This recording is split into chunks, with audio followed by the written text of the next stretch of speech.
Finally કોર્બો જીતવો થયું ખરું ભાઈ કલકત્તાનું. તો બહુ મજા આવી મેચ જોવાની. રાજસ્થાન વર્સિસ કેકેઆરની કોલકાતાની અંદર મેચ હતી ને રાજસ્થાને પહેલા બેટિંગ કરી અને 2 ગઠિયાઓ એઝ યુઝ્યુઅલ જોરદાર શરૂઆત કરીને 8 ઓવરની અંદર લગભગ 80 રન લઈ ગયા હતા અને ચાન્સીસ હતા કે 190 પ્લસ ટાર્ગેટ આજે તો સેટ કરવાના છે. પણ જે મેં કીધું હતું એ પ્રમાણે કે ખાલી પાવર પ્લે જીતવો યોગ્ય નથી, 20 ઓવર તમારે રમવી પડતી હોય છે. ત્યાં જ આપણા મહાનાયક મિસ્ટ્રી સ્પિનર વરુણ ચક્રવર્તીની એન્ટ્રી થાય છે અને એમણે સાબિત કર્યું કે ભાઈ હું વર્લ્ડ નંબર 1 બોલર છું. પરિસ્થિતિનો ફાયદો ઉઠાવ્યો, ટેકી પીચનો ફાયદો ઉઠાવ્યો. 4 ઓવરમાં 14 રન આપીને 3 વિકેટ એમણે વૈભવ સૂર્યવંશીને આઉટ કર્યો. પછી મિડલ ઓવરને જબરજસ્ત બાંધી રાખ્યા.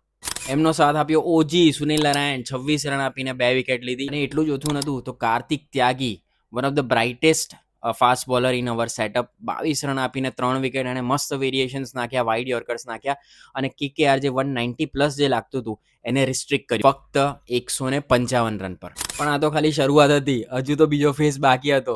કેકેઆર જબરજસ્ત ડિરેલ થઈ પહેલા જ બોલે સાઈફર્ટની વિકેટ અને લિટરલી એવું જ લાગતું હતું કે બધા આવે છે ને જાય છે, આવે છે ને જાય છે. 70 રન પર 5 વિકેટ અને એમાં રિંકુ સિંઘે પણ ઉછાડી દીધું હતું. આ તો ભલું થાય એનું કે ભાઈ પેલા નાન્દ્રે બર્ગરે કેચ છોડ્યો. અનુકુલ રોય અને રિંકુ સિંઘ આ બંને આવ્યા પછી પાર્ટીની અંદર અને 76 રનની પાર્ટનરશિપ કરી અને લગભગ મેચ લઈ ગયા. એમાં અનુકુલ રોયનો બહુ જ મહત્વનો ફાળો રહ્યો. 181ના સ્ટ્રાઇક રેટથી એમણે રન કર્યા. અને ભાઈ ફાઇનલી રિંકુ સિંઘ જે 2 અય્યરના બલિદાન હતા અને તમને જે 16 કરોડ આપ્યા હતા કેકેઆરે એ ફાઇનલી એમણે થોડીક વસૂલાત કરી.